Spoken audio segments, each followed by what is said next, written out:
Hi everyone, let's cover my bullish and bearish Elliott wave scenarios on Bitcoin on the 4-hour and the 1-hour time frame. Starting with the bullish scenario on the 4-hour time frame, where we have a finished 3-wave corrective structure and we look for continuation to the upside. You then either follow the green polyline or the pink polyline. The green polyline, of course, most bullish, a multi 1-2, 1-2, 1-2 continuation. And the pink polyline here leads to a deeper retracement, but still continuation later. We're going to zoom into both of these scenarios now so that you know exactly what to look out for and how the probabilities change. Starting with the most bullish scenario, which is the multi 1-2. So here you then have a finished wave 1 in blue, a finished 2, and you look for continuation in another 1-2 to the upside. Now what is interesting here is that your blue wave 2 only retraced to the 0.236 Fibonacci, which is a very rare target for a wave 2 and of course impacts the probabilities. Preferably in this scenario, you do move up a little bit higher, touching at least 103.1k, because that would significantly decrease the probabilities that this here can turn into a flat, which leads to the deep retracement scenario and then continue towards the upside later. Now then we have the white wave 1, that is then what we're looking for, 1, 2, 3, 4, a 5-wave structure, then a 3-wave retracement again in a wave 2, some nice support at 99.8k, and then of course we look for continuation. Now the most common retracement target for a wave 2 is the 0.5 to the 0.786 target area, and if price would move towards the upside and touch the weekly naked point of control resistance at 105.2k, then the common target for your wave 2 is about 101.3k to 98.9k. The invalidation for this scenario is price moving to the downside and moving below this low here at 97.3k. Now there is a even more bullish double 1-2, which I only want to talk about. I actually don't have it on my chart, not anymore, but a 1-2, 1-2, and you're starting a wave 3 to the upside. However, with the resistance that we have to the upside, generally one wouldn't really expect price to not react at all and just pump straight through resistance here. The whole box is sitting between 104.2, 105.4k. And also your second wave 2, because this is the first wave 2, your second wave 2 is twice the size of your first wave 2. And preferably, when we talk about multi 1-2s, your second wave 1 and 2 are actually a little bit smaller in time and price. That's preferred. It's not a rule. It's more like a guideline because it has to do with Elliott wave degrees. You have your highest degree 1-2, and then you get a lower degree 1-2, and preferably your lower degrees are a little bit shorter in time and price. Again, not a requirement. Of course, there's always exceptions, but it just impacts the probabilities, and that is why this multi 1-2 looks better to me, because here we then do not just pass resistance like it's absolutely nothing. A weekly naked point of control is in general a very important level of resistance or support. It gives us time to range during the weekend as well. Weekend coming up, generally a ranging structure. So that could be this second wave 2. And then by next week, you eventually then look for a continuation to the upside, right? And then we have the second scenario here, which then leads to a deeper retracement. So here we have the same impulse to the upside labeled as a wave 1. But now we then have a flat 3-wave A, look for B, and then a 5-wave C to the downside. And the 1.618 here is important as well because the 1.618 would decrease the probabilities for this particular scenario. The common target for your B is the white box. That is where we are at the moment here, 101.7k to 102.3k. You don't actually want to hit 103.1k because that then increases the probabilities for price to move up to the resistance above and decreases the probabilities for this particular scenario. Now in this case, what we do want to see is price to change structure, preferably with some bearish CVDs, and move impulsively to the downside. 1, 2, 3, 4, 5, taking some liquidity with the lows as well. And the common target area for your wave 2, the 05786 area, sits between 94.9k and 91.5k. We have some additional support here, 94.1, 94.6, and 91.4, 92k. In this particular scenario, your weekend range can be your wave 4, and then finally your wave 5, and possibly your next 1 or 2, right? So that could then be the weekend. Preferably, we then get the impulsive move today. No?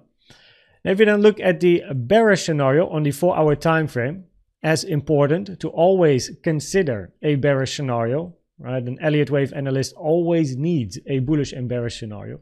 The bearish scenario here is, of course, an unfinished corrective structure. So here we then have a W, an X, and a Y, a sideways complex corrective structure. Your wave W is a zigzag ABC with an ending diagonal structure in your wave C. Your X is then a flat, preferably though you get an expanding flat because that's most common. So you get a wave A, B, and then a wave C, or a regular flat. But in both cases, you would like to see the high of your wave A taken. So preferably we do. And then you get your wave Y. Now in this scenario, if you take out the high of wave A, chances are high, you're going to also hit the 0.7 Fibonacci taken from the start to the end of wave W, sitting at 103.2k. And that is an important fib level because if the 0.7 is touched, it decreases the probabilities for a sharp double zigzag to the downside, increasing the probabilities for a more sideways corrective structure, which is then what you see here as well. Instead of a zigzag in a wave Y, we would then be looking for a flat structure in a wave Y or a triangle in a wave Y. And in both cases, we then still look for continuation to the upside. Now, what is important here, of course, is to also again see a rejection, right? It's the same level that is most interesting here, about 105k, that weekly naked point of control as well, preferably not just pushing to the upside into price discovery and all-time highs. Preferably here, you do look for resistance and a retracement to the downside. What can be a bit tricky here is to count a nice 5-wave impulsive structure to the upside in your wave C here of your bigger wave X that starts at 89 and then finishes around 105k. But you need a 5-wave impulsive structure here because of this being a flat A, B, C in your wave X. And if we look at the very shallow retracement we have here, then one impulse we have to consider, which generally is not an impulse that really has the highest probabilities, would be an impulse with an extended wave 1. So here we then have a wave 1 to the upside, right? 1, 2, 3, 4, 5. 3-wave retracement in 2, very shallow, which is common in an extended wave 1 impulsive structure. Then you look for a wave 3 to the upside. Sideways range in a 4, not allowed to overlap with the high of your 1. And then you look for a final impulse up in a wave 5. And the target area for your wave 5 are the fibs here on my chart. And these fibs are taken from the start of wave 1 to the end of 1 to the end of 2, giving you a target of 104.6k to 106.6k. And guess what? That's in confluence with the resistance box and also in confluence, of course, therefore, with that weekly naked point of control. So it is very interesting, but you do in this scenario preferably then still see a 4 and another 5.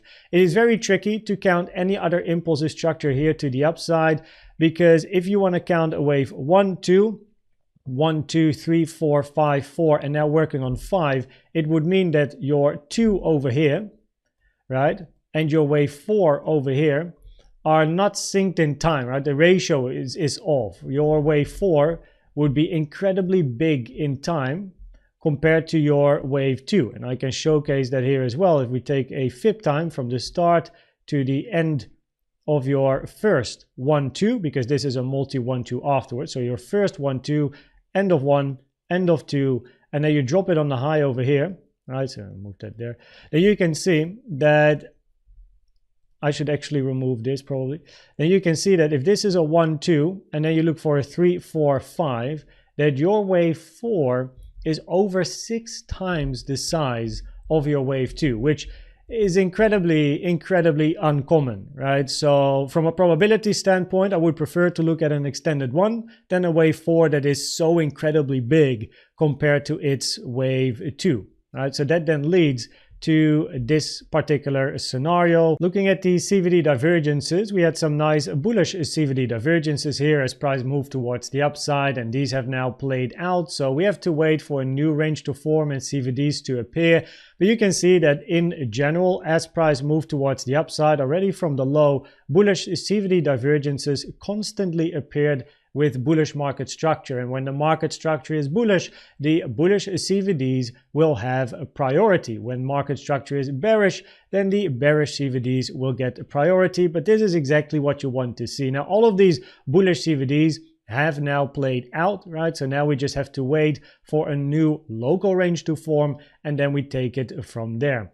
We also have some news today here on a Friday, 2:30 p.m. Central European time. It's been a very news-heavy week, a lot of volatility, which is great to trade. But 2:30 p.m. still this week, some final news. And if we then look at the probabilities and the polylines, then from an Elliott wave point of view on the 4-hour time frame, in both the bullish and bearish scenario, we preferably still see a retracement to the downside, either for continuation, which is the bullish scenario, the green polyline, so you look for a retracement and then a continue towards the upside, or we get a deeper retracement to the downside, either impulsive or corrective. Depending on the structure, we know what comes next.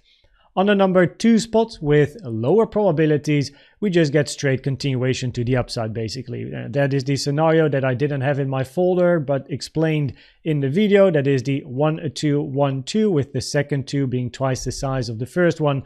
And you basically look for a wave 3 to the upside. Now if you do get that, then let it be today, because the weekend is coming up, and the weekend is most commonly a sideways ranging structure and not an impulsive structure. Now on the 1-hour time frame, if we then zoom in, and on the 1-hour time frame, again from an Elliott wave point of view here, a flat or an unfinished multi 1-2, which is the white line, make more sense than an already finished 1-2, 1-2, and a 3 to the upside as explained. In other words, not just looking for straight continuation to new all-time highs, but actually looking for a retracement / ranges to come first. As long as price doesn't touch the 1.618 at 103.1k, be very aware of a flat if the structure locally here is going to change bearish. And that is of course this scenario, right? With the yellow polyline. As long as you do not touch 103.1k and structure locally here, it's going to change bearish with impulsive moves to the downside, preferably supported by some bearish CVDs. Look out for this particular scenario. If price does touch the 1.618 at 103.1k, probabilities would be higher to continue to the 105k resistance and look for a rejection / a range there. Now, as mentioned, the weekend is around the corner, and it would be nice to have a weekend range. Either below 97k, if we get a flat wave C to the downside, then this over here would be great weekend price action, or below 105k, where we then look for a range / retracement, and then we take it from there. Now, I hope that this video was helpful or valuable to you. Please check out the CVD indicator video, the best indicator out there in my opinion, or the Elliott Wave educational playlist to help you understand more about Elliott Waves. Thanks for watching and subscribing, and I hope to see you at the next one. Bye bye.